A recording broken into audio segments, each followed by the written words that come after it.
আজ একাদশী, তো আমার বর তো ভাত খাবে না, তো তার জন্য আমি ভাবছি আজকে আমি একটু সিদ্ধ সিদ্ধ খাই।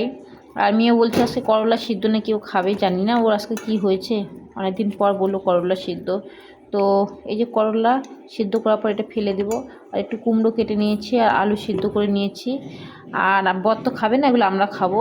আর ভাত আছে কালকে, ওটাই গরম করে ঘি দিয়ে এগুলো দিয়ে খেয়ে নেব। আর এই যে বরের জন্য আমার খাবার বানিয়েছি আমি। এখানে হচ্ছে দই আর একটু সুজি পেস্ট করে নিয়ে এটা কি হচ্ছে গলা রুটির মতো বানিয়েছি, খুব দুর্দান্ত টেস্ট লাগে খেতে। আমার বরকে সারাদিন রাত এগুলো দিলে খেয়ে নেবে, মেয়েটাও ভীষণ পছন্দ করে এটা খাবার। তো খুব নরম, খুব একদম খুব সুন্দর নরম হয়, যে দেখুন একদম নরম, খুব টেস্টি লাগে, চা দিয়েও খেতে খুব ভালো লাগে খেতে। তো যাই হোক, আমার মেয়ে বলতেছে ছিঁড়ে দেখাও, তাই জন্য আমি একটু ছিঁড়ে দেখাচ্ছি। এই যে খুব সুন্দর হয় খেতে। মামা খাবি নি না, চলে গেল।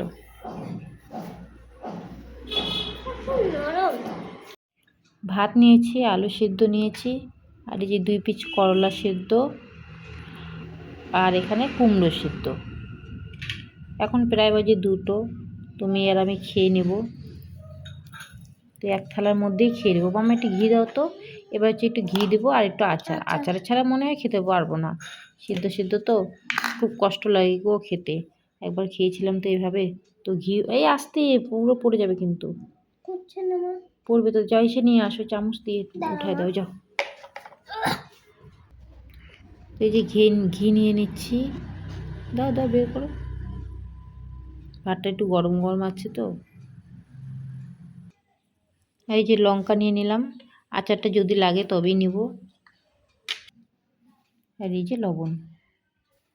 চলুন তাহলে সে খাওয়া দাওয়াটা করে নিই, দুপুরের খাবার আমাদের এটাই। আসো মাম্মা।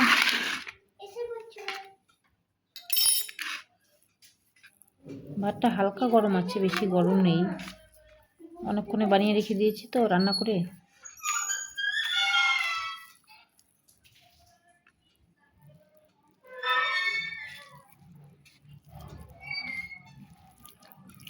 আমার তো কুমড়ো খুবই ভালো লাগে, কুমড়ো সিদ্ধ হোক, কুমড়ো ভাজা হোক, তারপরে হচ্ছে কুমড়োর একটু তরকারি হোক, সব মিক্স করে কুমড়ো দিয়ে যে রান্নাটা হয় ওটাও ভালো লাগে। ঘ্যাট সবজি না,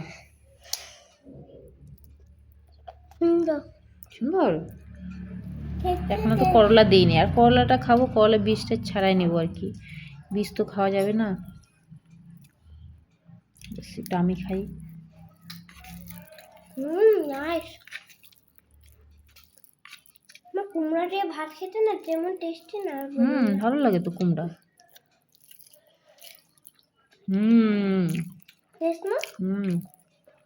মানে গিলতে পারতেছি শুধুমাত্র ঘিটার জন্য, ঘির গন্ধটা। তার সাথে একটু কাঁচা লঙ্কা।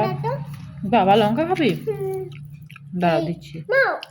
লাগবে না, লাগবে না, লাগবে না, ঠিক আছে। ওই লঙ্কা গুলো দিয়ে না, বড় বড় বড় বড় কোন লঙ্কা? ঝাল লাগে না, ঝাল লাগে না, আচ্ছা ঠিক আছে, এরকম শুধু লঙ্কার মতো নেই। ঠিক আছে, এবার একটু আলু দিয়ে সুন্দর করে দিই। করলা দিব? আচ্ছা খাও এটা। নাইস। দিই একটু, দেখি কি করে। অনেক দিন পর, মানে অনেক কয়েক মাস পর করলা সিদ্ধ সিদ্ধ আছে। তিতা তো হবেই। আমার গ্যাসের প্রবলেমের জন্য আমার বড় বলছিল কদিন সিদ্ধ খাও তো। ওকে ওকে ওকে, তুই না বলছিস কলা সিদ্ধ খাবি, ব্যাস হয়ে গেল। ভালো লাগে না। চলুন তাহলে খাওয়া দাওয়া করে নেই বন্ধুরা।